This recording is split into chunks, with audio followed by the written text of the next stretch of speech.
안녕하십니까. 오늘은 그대의 상식을 위해 건배 5번째 시간인 종교개혁에 대해서 설명을 드리려고 합니다.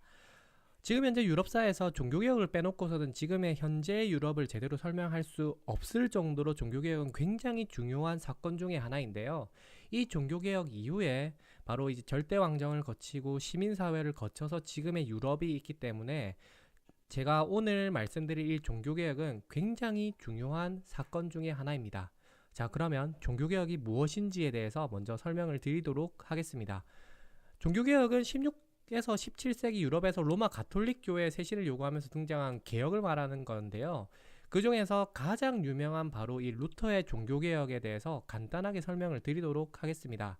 그 당시 루터가 종교개혁을 얘기를 할 때 바로 이제 1517년 95개조 반박문을 발표를 하면서 이 교황과 이 로마 가톨릭 세계에 아주 큰 반향을 일으켰는데요. 그 배경에 대해서는 이 교황 레오 10세가 성베드로 성당의 증축 비용을 마련을 위해서 면벌부를 판매하게 됩니다.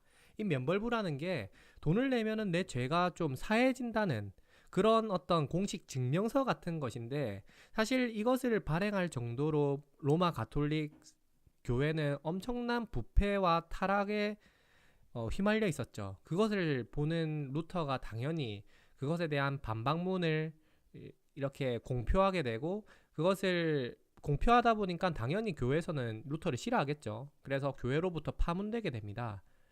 그렇다고 해서 루터가 가만히 있었냐? 그렇진 않고 바로 그 성서를 독일어로 번역을 한 다음에 독일 사람들에게 이렇게 퍼뜨리게 됩니다. 근데 다행히도 그때 그 활판 인쇄술 발달로 인해서 전 독일에 이게 아주 널리 보급되게 된 거죠. 만약 이때 활판 인쇄술이 발달되지 않았다면 사실상 그런 어떤 종교개혁도 크게 개혁적인 운동까지는 가지 않았지 않았을까라고 저는 생각을 합니다. 실제로 그 1440년 구텐베르크의 활판 인쇄술이 굉장히 유명해지게 된 계기가 바로 이 루터의 종교개혁 때문에 굉장히 유명해진 것인데요. 유럽에서는 처음이라고 하지만 실제로 이 세계에서는 활판 인쇄술이 구텐베르크의 활판 인쇄술이 세계 최초는 아닙니다. 하지만 그 사건의 반향 때문에 이것이 굉장히 유명하게 된 그런 내용이죠. 그 이후에 이제 루터파와 황제끼리 이제 전쟁이 벌어지게 됩니다. 전쟁이 벌어지고 루터파의 승리로 일어나게 되면서 아우구스부르크 화의에서 바로 루터파 교회가 인정받게 되고 제후에게 종교 자유가 인정이 되게 됩니다. 하지만 이때도 여전히 개인의 종교 자유가 인정되지는 않았습니다. 이것을 조금 유념해서 봐야 될 것 같고요. 그 이후에 이제 스위스 쪽에서는 칼뱅의 종교개혁, 그 다음에 영국에서는 영국이 따로 국교를 따로 얘기를 해서 종교개혁을 따로 하죠. 그 로마 가톨릭이 아니라 영국 국교화가 돼서 영국의 왕이 직접 그 교회 수장이 되는 그런 식으로 종교개혁을 따로 진행을 합니다. 스위스의 칼뱅의 종교개혁에 많은 영향을 받아서 그때 이후로 그 각 국가들 사이에서 굉장히 종교 전쟁이 일어나게 되는데, 그때 가장 중점적인 세 국가를 먼저 말씀을 드리도록 하겠습니다. 네덜란드 같은 경우는 그 칼뱅파 신교도 이파를 고이센이라 부르는데, 그때 네덜란드가 에스파냐의 식민지에 있었어요. 그 식민지에서 그 이 신교도로 인해서 에스파냐와 전쟁을 벌이면서 독립을 이때 달성하게 되고, 이 이후에 네덜란드가 굉장히 큰 항해 국가, 아주 유럽사에서 가장 항해적으로는 힘이 센 나라로 도약하게 됩니다. 이 독립 이후에. 그건 나중에 다시 한번 좀 말씀을 드리도록 하겠습니다. 프랑스 같은 경우는 신교도를 위그노라라고 얘기를 합니다.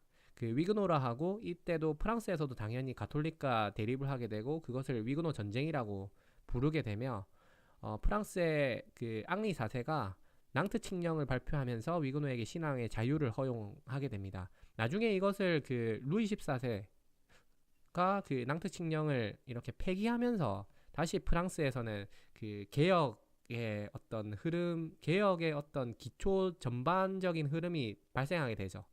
낭트 칙령. 이게 굉장히 중요한 칙령이기 때문에 꼭 기억을 해두시면 좋습니다.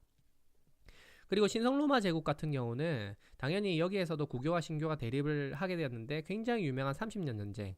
이때 30년 전쟁 이후로 신성로마 제국이 굉장히 쇠락하는 길을 걷게 되었던 그 전쟁이 바로 이 종교적인 문제 때문에 벌어지게 된 전쟁입니다.